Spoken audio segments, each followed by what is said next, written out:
Good morning, everyone. Welcome to Pre-Market News and Views by In the Money Stocks. Today is Thursday, June 13th, 2013. Let's jump right into the charts here. We're going to start off with the usual S&P 500 E-mini futures. What the futures are doing right now is climbing off of the lows. They're down about 2 points at the moment. They were down a little bit more in the overnight session.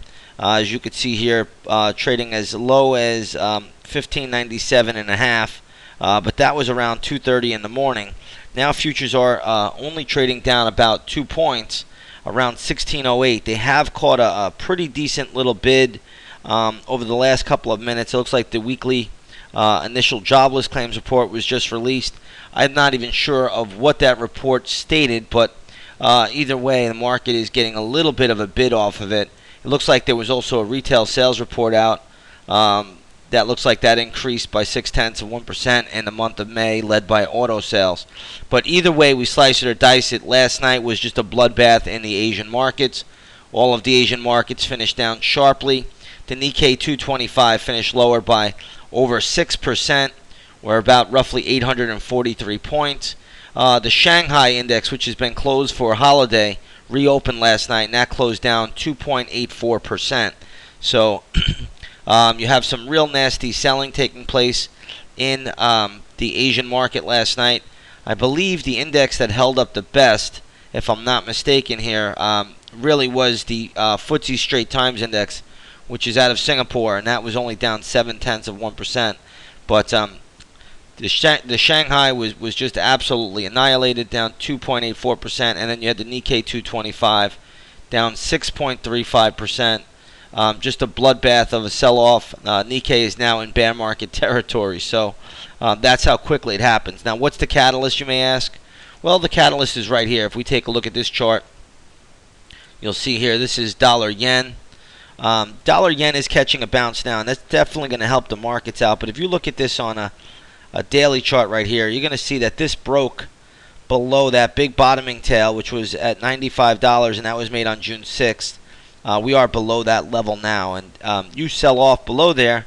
That's all it takes. Is that's really the cause of the big sell-off. So again, that's what we're looking at. You can see that the magnitude of this decline recently. If you take a look at a monthly chart, you'll just see right here all of this yen weakening, and then all of a sudden the dollar starts to plunge against the yen. The yen is strengthening. So this is the dollar against the yen. And you can see how that big monthly reversal has really taken the markets into turmoil. So again, this is the most important chart. I've been pounding the table on this for well over a month now to watch this chart extensively. And sure enough, you can see how when this goes down, so does the stock market. It's pretty much that cut and dry. Now you're getting a little bit of a bounce here. This is a 10-minute chart. So we are seeing a little bit of a bounce there. And we want to respect that a little bit. And I think that's why the futures have come off the lows, but nonetheless, when you have all these foreign markets under pressure like that, the ES futures ahead of the opening bell in the United States may not last long. Yesterday, the market really was in turmoil. We'll see how they play out today. Today, the skies look a little bit clearer. Anybody that was a chat room member or In the Money Stocks member knows we were looking for weakness Tuesday and Wednesday, possibly even today. So today's going to be a little bit up and down day, but we've had a lot of selling. So markets are a little bit oversold. We'll see how they play out by the close today. In Europe, pretty nasty selling across the board. You have the German DAX down over 1.3%. The Spanish IBEX 35, I believe, is down 1.13%. The Italian market, which is the FTSE MIB, that is only down about, I believe, 0.2%. So that is really not doing that terrible. And then you have, obviously, England, which is the FTSE 100. They can print their own money. Right now, the English market, or the FTSE 100, I should say, the London market is down about 0.75%. So not a pretty picture, but nonetheless, some markets are hanging in there.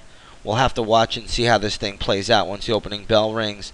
But I would just expect volatility today, especially when you have all of these foreign markets getting hammered the way they have over the overnight session. So that definitely will have some spillover effects here, and we'll see how these markets play out.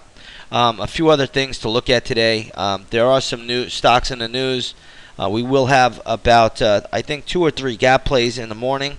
So those will be posted up in the chat room at 9 a.m. For those of you that want the gap plays, watch those. Those will be posted at 9 a.m. this morning. We do have a takeover, I believe. I think Bello is being bought out by Gannett. So this is, oops, wrong symbol there. So this is, I believe, Bello Media being bought out by Gannett. When that chart pops up, I'm not sure when it will do it. But either way, that is a takeover candidate. And we'll see how that one plays out a little bit later. But we do have that stock being bought out. And then I believe, let's just see if these futures are, there they are, futures were working. For some reason the Bello chart didn't want to come up, but sometimes that will happen. Looking at gold and silver today, we do have gold down about $8. Really is not that bad of a move considering the markets around the globe are deflating as much as they are, but nonetheless it is still down about 8 points. Let's take a look at the GLD this morning. You'll see that the GLD right now trading around this 133.73 level, closed at 134.25. So it's nothing horrible there. This morning, light sweet crude is trading lower by 60 cents to $95.30 a barrel. Let's take a look at the USO, which is a good proxy for light sweet crude, and you'll see this one is also trading around 33.84. It closed yesterday at 34.03, so slightly lower than yesterday's close, but oil could be volatile today, especially with the action in the US dollar index. If you take a look at the US dollar index, this caught a pretty good bid here around $80.50, has rallied up and now is pulling back, so this will affect the price of oil. And as you know, the most important chart that anybody can view is going to be right here, and that's going to be the dollar yen chart. This is the chart that moves markets at this time. It used to be the US dollar index per se. Now the dollar yen is really the most important chart out there. There's just so many hedge funds and big institutions that were involved on that long Nikkei short yen trade, and it's just unwound on them, and they just really are having a hard time unwinding it. So again, this is what it all comes down to, the currency markets, and without a gold standard, this is really what we're dealing with. We're going to deal with currency turmoils, and that's going to affect stock markets and all this money printing but done by central banks. It's almost chaotic, but this is the world we live in, and this is what we have to deal with on a day-to-day basis. Just looking over my list real quickly at a few other things here, and it looks like I think I've covered everything. H&R Block is another stock that will be in play today. This one had earnings, but as you can see, there's really no tradable move here from what I can tell at the moment. But we'll be watching this one today in the chat room for some potential plays. But right now, I'm just not seeing a gap play on it. But we do have a couple of other gap plays. Safeway is one of them, and post those numbers up at 9 o'clock. And then you do have another one, SPRD. This one is also a potential gap play, and we'll have those numbers posted up right around 9 o'clock this morning. All right, with that there, be a little bit on the cautious side today. Look for some early morning volatility.